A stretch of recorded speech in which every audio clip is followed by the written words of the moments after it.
오늘 본문의 말씀을 가지고 룻의 청혼과 보아스의 맹세라는 제목으로 함께 말씀을 나누도록 하겠습니다. 여러분 한 주간 동안 잘 지내셨습니까? 예. 이번 한 주간이 벌써 4월의 첫 주간이 시작됐습니다.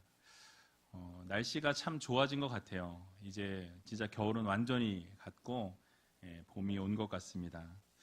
특별히 특별 새벽 기도회가 여러분 진행되어지고 있습니다. 이 사순절 기간 동안에 새벽을 깨우셔서 하나님 앞에 기도함으로 모든 기도 제목 가운데 응답받으시고 또 모든 문제가 해결되어지는 귀한 우이지엘교회 모든 성도님들이 다 되시기 바랍니다. 지난주에 말씀을 드렸던 것을 잠깐 생각해 보면 이 나오미가 룻과 보아스를 이렇게 이어주려는 계획을 세우게 되죠. 그리고 모든 과정들이 나오미가 계획을 세운 것 같지만 사실은 그 안에서 역사하시는 하나님이 계시다라는 것을 우리가 들었습니다. 그래서 모든 것을 주관하시고 이끄시고 인도하셔서 하나님의 놀라우신 계보가 아름답게 이어져 나갈 수 있도록 하나님이 은혜를 주셨습니다. 또 그 고엘 제도, 즉 계대 결혼을 이어가기 위해서 룻이 준비해야 될 부분에 대해서 나오미가 조언하고 명령할 때에 룻은 그 말에 대해서 토를 달지 아니하고 그대로 순종하겠다라는 결단의 모습을 우리가 들으면서 말씀을 마쳤습니다. 이제 오늘 본문 6절을 보게 되니까 지난주 말씀에 그대로 이어지고 있습니다. 오늘 6절 말씀을 같이 한번 읽어보도록 하겠습니다. 그가 타작마당으로 내려가서 시모의 명대로 다 하니라. 아멘. 자, 그 타작마당에 내려가서 시모의 명대로 다 했다라고 이렇게 6절에 나와 있습니다. 이 말씀은 5절에 말씀하고 있는 바로 어머니의 말씀 그대로 내가 행하리이다 라는 그 말씀에 대한 결론이 바로 6절에 나와 있다라는 거예요. 그래서 먼저 결론을 진술하고 그 시어머니의 말씀대로 행하겠다라는 그 말씀 그대로 타작마당에 내려가서 이 시모의 명대로 다 행하였다라고 선언합니다. 그리고 나서 7절부터 그러면 그 행한 것이 어떻게 행하였는지 구체적인 진술이 7절, 8절에 나와 있는 것을 볼 수가 있습니다. 즉 나오미가 지시한 대로 타작마당에 내려가서 잠들어 있는 보아스의 발치 이불을 들고 거기 들어가서 누웠다라는 말씀이죠. 근데 여러분 한번 상상해 보시기 바랍니다. 말은 쉽지만 사실 이 모든 되어져 가는 과정 속에서 이 룻의 마음이 어땠을까? 여러분 한번 상상을 해보시기 바랍니다. 젊은 여인이 이 외간 남자의 침상에 뛰어들어서 이불을 제끼고 거기에 누워서 기다리고 있기란 것은 참 이게 쉬운 일이 아니라는 거예요. 그냥 말씀으로 읽으면 그런가 보다 하고 넘어갈 수 있지만 만약에 여러분이 룻의 입장이었다면 과연 이것을 어떻게 여러분 감당하시겠습니까?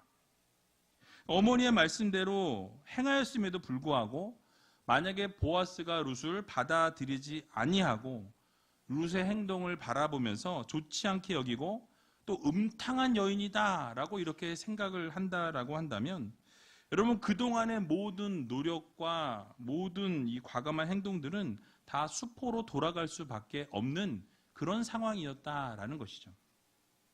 근데 오늘 본문에서는 간략하게 시모의 명대로 다 하니라 라고 이렇게 표현합니다.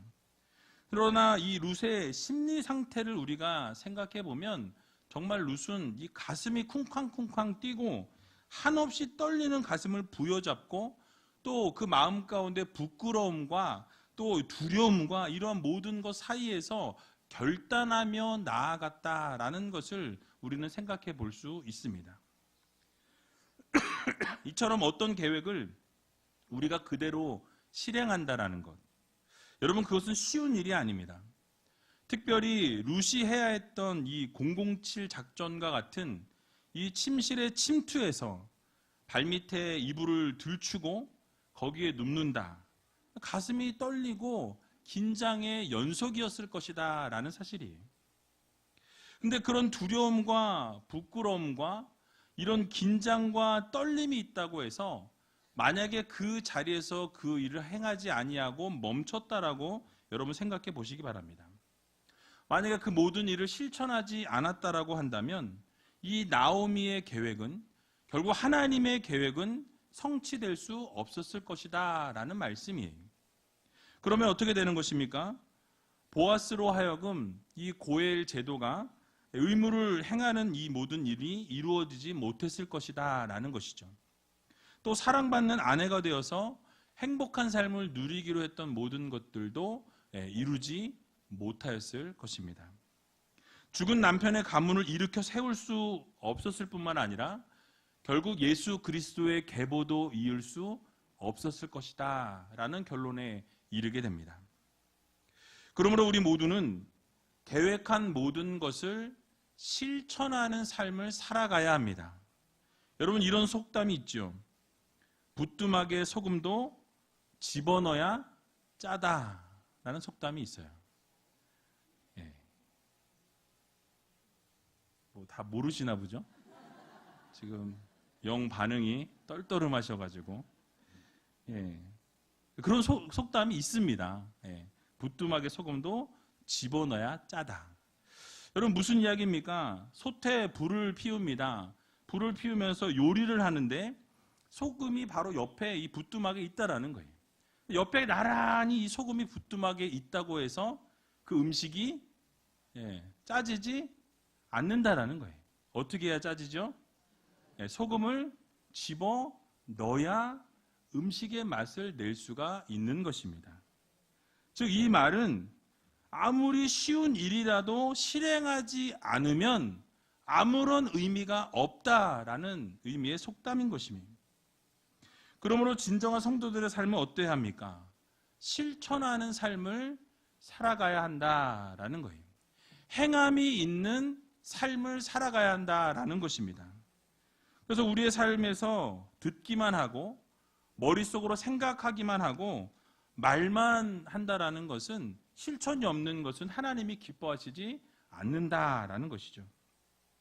마태복음 7장 21절에도 보면 나더러 주여 주여 하는 자마다 천국에 다 들어갈 것이 아니요 다만 하늘에 계신 내 아버지의 무엇으로?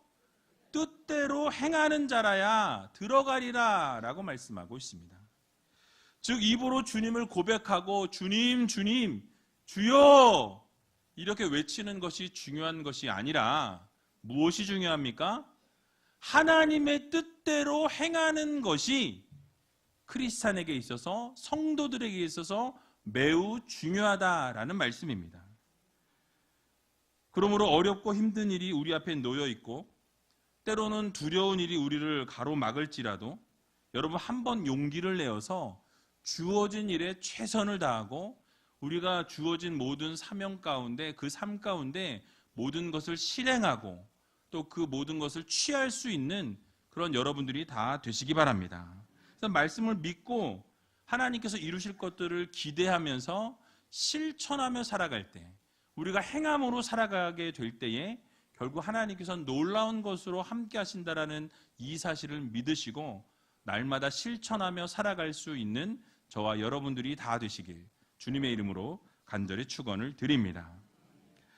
이제 7절에서 8절의 말씀을 보게 되니까 룻이 어떻게 행하였는지, 그래서 그 실천을 어떻게 이루었는지 오늘 본문은 말씀하고 있습니다. 오늘 본문 7절과 8절을 같이 한번 읽어보도록 하겠습니다. 보아스가 먹고 마시고 마음이 즐거워서 가서 노젓가리 곁에 눕는지라. 룻이 가만히 가서 그 발치 이불을 들고 거기 누웠더라. 밤중에 그 사람이 놀라 몸을 돌이켜 본즉 한 여인이 자기 발치에 누웠는지라. 아멘. 자, 보아스는 추수가 끝나면서 너무나 행복해 했습니다. 많은 것을 거두었어요. 그래서 먹고 마시고 충분히 좋은 시간, 행복한 시간을 보내게 되었다라고 말씀하죠. 그리고 즐거운 마음으로 이제 잠자리에 들게 됩니다. 잠자리에 누웠는데 그 누운 곳이 어디라고 말씀하죠? 노젓가리 곁에 누웠다라고 말씀합니다. 이 노젓가리는 곡식을 한데 놓아서 이렇게 높이 쌓아둔 것을 노젓가리라고 말합니다.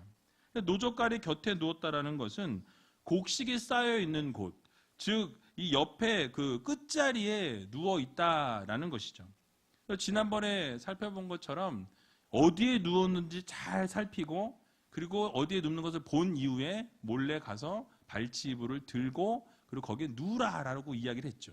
그래서 어디에 눕는지 잘 봤다가 이 노젓가리 옆에 눕는 것을 잘 봐두었다라는 것입니다. 그러다 룻은 이제 명령대로 실행에 옮깁니다.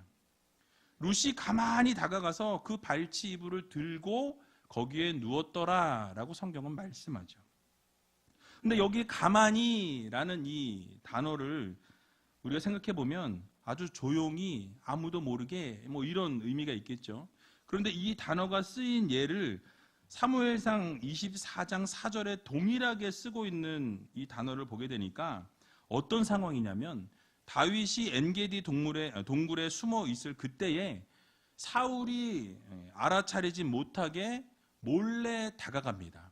그리고 조용히 몰래 다가가서 사울의 옷자락을 가만히 베었다라고 성경은 말씀해요.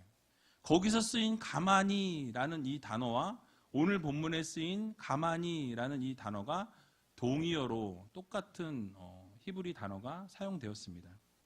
그 말은 무엇이냐면 아주 가만히 살금살금 모르게 다가가서 아무도 모르는 사이에 그 두근거리는 마음으로 조용히 숨어 들어갔다라는 거예요. 그리고 조용히 이불을 들쳤습니다. 그 이불을 들쳐놓고 그 밑에 누웠다라고 말씀하죠. 근데 아마 밤에 추웠는지 보아스가 깬 거예요. 그리고 보니까 뭐가 있습니까? 여자가 있어요. 보아스가 깜짝 놀라 몸을 돌이켜보니 거기 사람이 있는 것을 보고 놀랐습니다. 그런데 그렇게 놀랐다라는 본문의 내용은 없어요. 하지만 보아스는 당황하지 않고 누구냐라고 이렇게 묻는 것을 우리가 볼 수 있습니다. 그럴 때 룻이 대답합니다. 뭐라고 대답합니까? 오늘 본문 9절을 같이 한번 읽어보도록 하겠습니다. 가로되 내가 누구뇨? 대답하되 나는 당신의 시녀 룻이오니 당신의 옷자락으로 시녀를 덮으소서. 당신은 우리 기업을 물을 자가 됨이니이다. 아멘. 자, 보아스가 누구냐라고 이렇게 물을 때에 이 룻이 당신의 시녀 룻입니다라고 이렇게 대답하죠. 근데 이 히브리 원어 성경을 보게 되면 이 여종, 당신의 여종이라고 이야기할 때 아마라는 단어, 히브리 단어가 사용됐습니다. 근데 이 단어는 이 내가 누구냐라고 이렇게 묻는 그 질문에 룻은 저는 나오미의 며느리입니다. 또는 나는 모압의 여인입니다. 또는 말론의 남편입니다. 아내입니다. 이렇게 얘기해도 될 텐데 뭐라고 얘기합니까? 바로 당신의 시녀입니다. 라고 이렇게 당신의 여종입니다. 라는 단어를 선택해서 이야기합니다. 이 당신의 여종이라는 이 시녀라는 단어를 보게 되면 아마라는 이 단어가 참 재미있는 의미를 담고 있더라고요. 어떤 단어이냐면 아마라는 이 단어가 부인이나 첩의 신분으로 결혼할 수 있는 지위에 있는 여종을 말해요. 그러니까 종은 원래 이 주인하고 결혼할 수 없잖아요.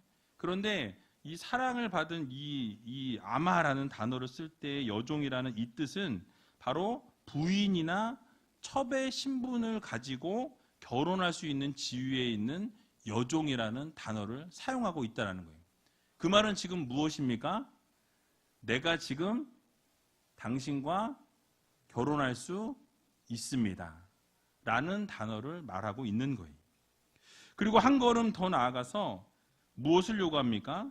당신의 옷자락으로 덮으소서라고 이렇게 말씀하죠. 그래서 이것을 풀어서 다시 말씀을 드리면 바로 당신의 여종으로 부인이나 첩의 신분이 가능한 당신의 여종입니다. 그 그러니 당신의 그 옷자락으로 나를 덮어주세요 라고 이렇게 이야기하고 있는 것이라는 말씀입니다. 또 여기서 당신의 옷자락으로 덮어달라라는 이 말씀은요, 어떤 대상을 그에게 귀속시킨다라는 의미로 사용될 때 옷으로 덮다라는 말을 했습니다. 직접적으로 말하게 되면 자기의 남편이 되어달라는 청혼의 의미를 이야기하고 있어요. 결국 룻은요, 보아스에게 담대하게 프로포즈를 하고 있는 것입니다. 나와 결혼해 주세요 라고, 이렇게 옷자락으로 덮어주세요 라고 이렇게 말을 하고 있는 거예요.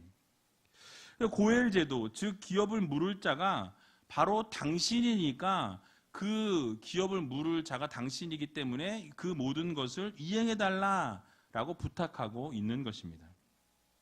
아마 여기 앉아 계신 청년들 가운데 아직 결혼을 안 하신 분들은 나중에 청혼을 할 때 당신의 옷자락으로 나를 덮어주세요 라고 이렇게 프로포즈를 한번 해보시기 바랍니다. 얼마나 분위기 있어요? 성경을 아는 사람이라면 아, 이게 그 의미구나, 알고 얼마나 좋습니까? 멋있을 것 같아요. 그런데 그 당시에 이 문화적인 배경을 생각해 보면 사실 이 룻의 요구는 상당히 담대하고 어떻게 보면 대담한 요구입니다. 나와 결혼해 주세요라고 여자가 이야기한다라는 것 결코 쉬운 일이 아니라는 것이죠. 근데 그럼에도 불구하고 룻은 어떻게 이런 적극적인 요구를 할 수 있었을까요? 여러분, 그것은 오직 하나님께서 그 길을 열어주셨고 그렇게 하나님이 인도해 주셨기 때문에 가능했다라는 것입니다. 다시 말씀드리면 오직 그 방법만이 이 가정이 살 수 있는 길이었고 오직 그렇게 해야만이 하나님께서 그 가문의 대를 이어주시고 영원한 이 지속시켜 주실 수 있는 유일한 방법이었기 때문에 그거 외에는 다른 것이 없었기에 담대하게 하나님을 믿고 나갈 수 있었다라는 것입니다. 즉 룻은 오직 보아스의 그 옷자락의 품에 안길 때에만, 거할 때에만 새로운 생명을 얻을 수가 있었고 또 가문의 대를 지속할 수 있었다라는 것입니다. 그래서 여러분, 오늘을 살아가는 우리들에게도 이 말씀은 동일하게 적용이 되어집니다. 바로 우리의 삶은 예수 그리스도 안에 있을 때 가능하다라는 거예요. 바로 예수님께서 옷자락으로 우리를 덮어주실 때 우리의 삶에는 새 생명이 태어나게 된다라는 것입니다. 그래서 오늘을 살아가는 우리들에게 정말 하나님께서 하나님의 옷자락으로 덮어주시는 은혜가 있을 때에 우리가 하루하루를 살아갈 수 있는 성도들이다 될 수 있다라는 것입니다. 그래서 요한복음 15장의 포도나무 비유가 아주 적절한데요. 예수 그리스도 안에 있을 때에 우리는 생명을 잉태할 수 있고 우리의 삶을 지속할 수 있고 우리의 생명이 유지될 수 있다는 거예요. 그러나 여러분, 가지가 이 포도나무를 떠나게 되면 어떻게 되죠? 마르게 되고 결국 불에 태워지게 되어 있다라고 성경은 말씀하고 있습니다. 예수님을 떠난 가지는요, 결국 생명을 잃어버릴 수밖에 없다라는 것이죠. 그래서 우리는 어떻게 살아가야 합니까? 바로 예수 그리스도의 옷자락에 파묻혀서 예수 그리스도의 은혜 안에 살아가는 삶을 살아가야 한다라는 것입니다. 그러므로 사랑하는 의제일교회 성도 여러분, 우리 모두는 날마다 주님의 옷자락 안에 거하고 주님의 놀라우신 사랑 안에 거하고 주님의 가지에 붙어서, 주님의 나무에 붙어서 날마다 살아가는 가지가 되어서 하나님이 기뻐하신 일들을 날마다 감당하며 살아갈 수 있는 저와 여러분들이 다 되시길 주님의 이름으로 간절히 축원을 드립니다. 이제 보아스가 이 옷자락으로 자신을 덮어달라는 룻의 요구를 듣고 침착하게 대응하고 대답하는 것을 보게 됩니다. 조금 길지만 10절에서 13절까지의 말씀을 우리 같이 한번 읽어보도록 하겠습니다. 가로되 내 딸아, 여호와께서 내게 복 주시기를 원하노라.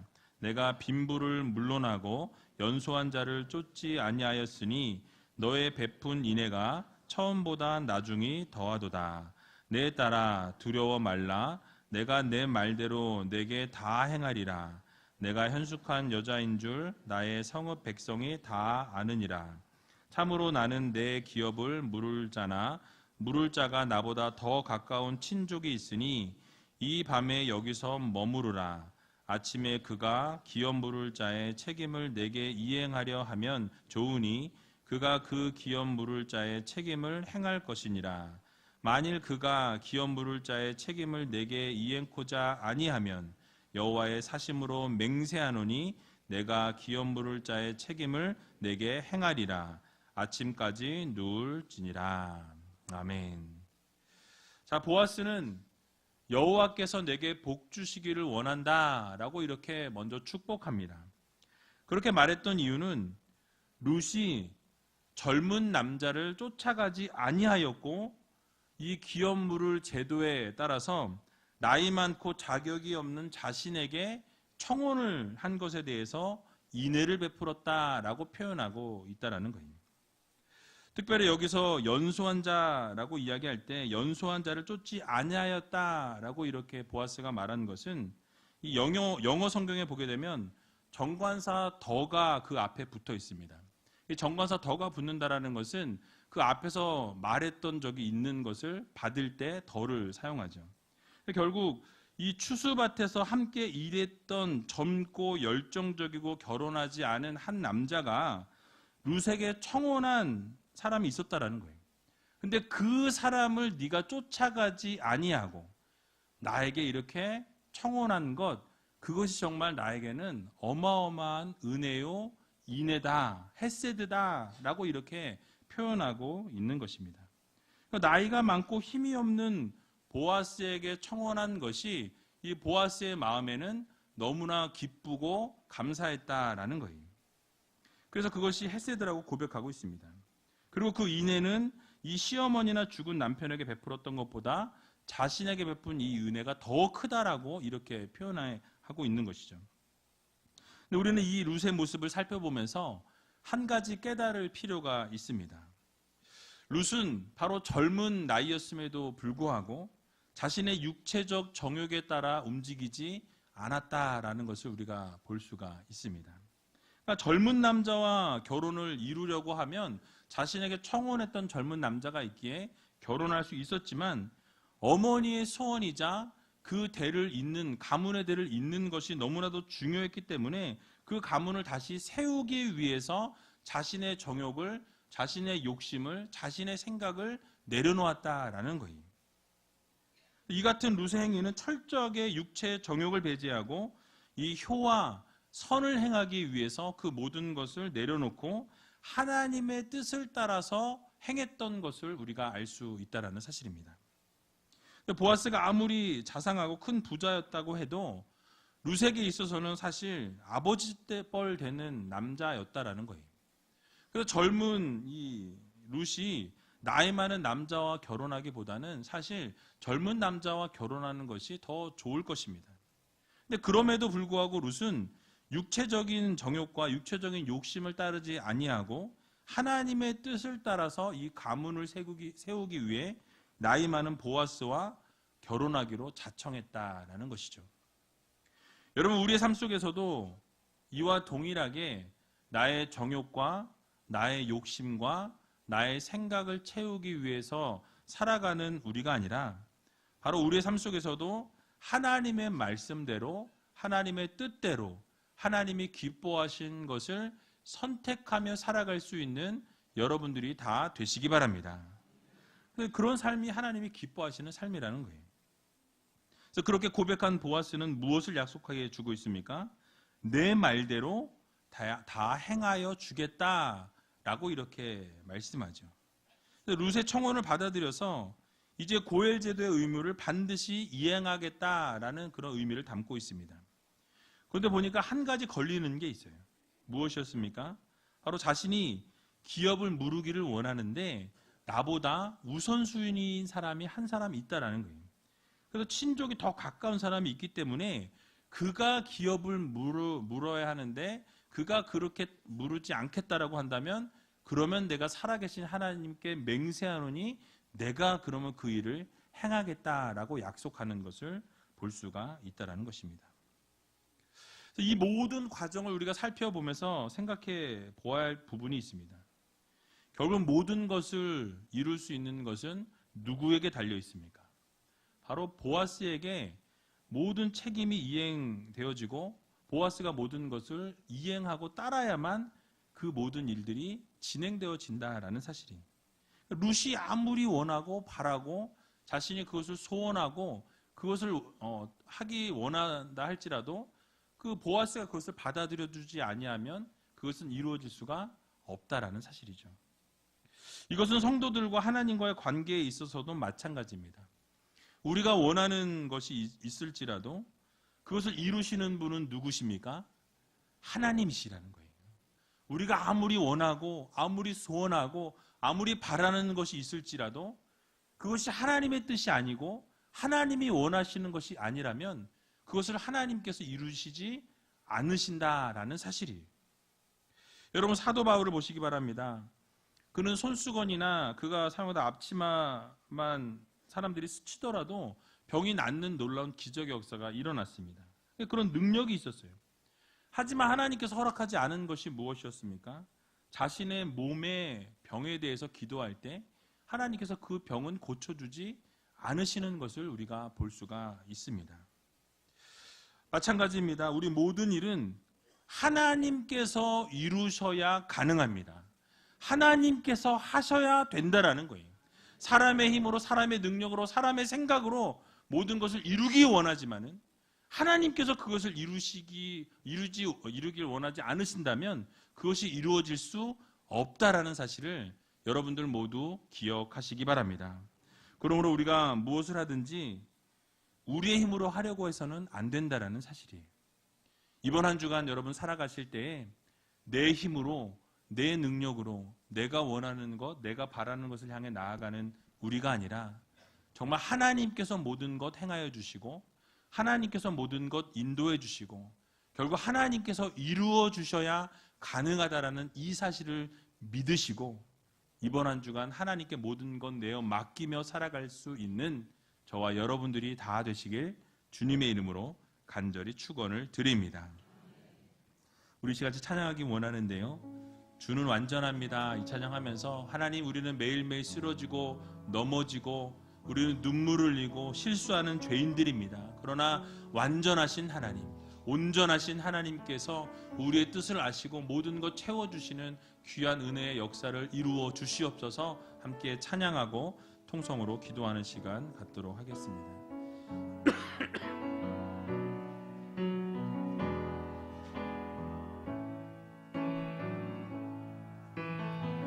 주여, 우린 연약합니다.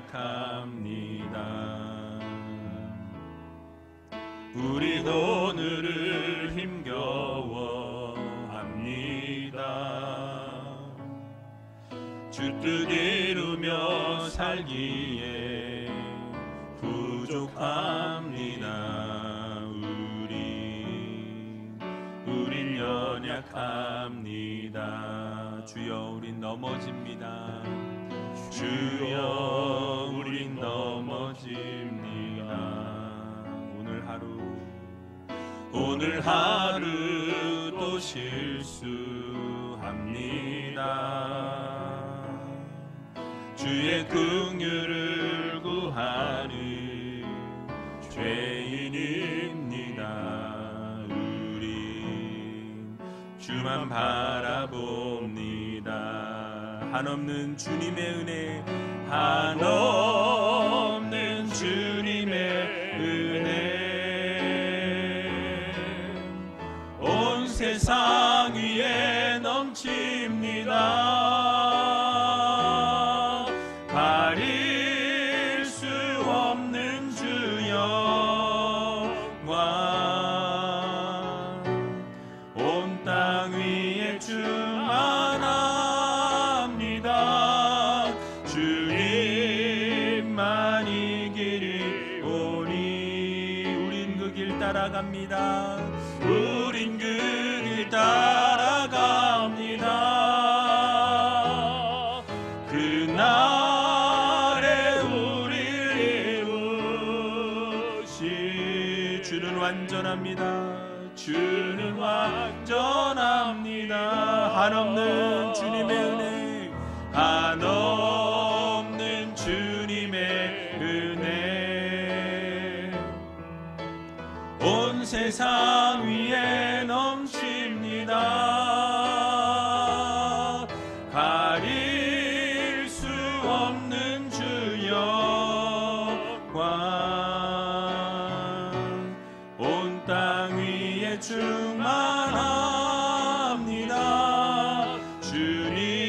주님만이 길이 오니 우린 그 길 따라갑니다. 그날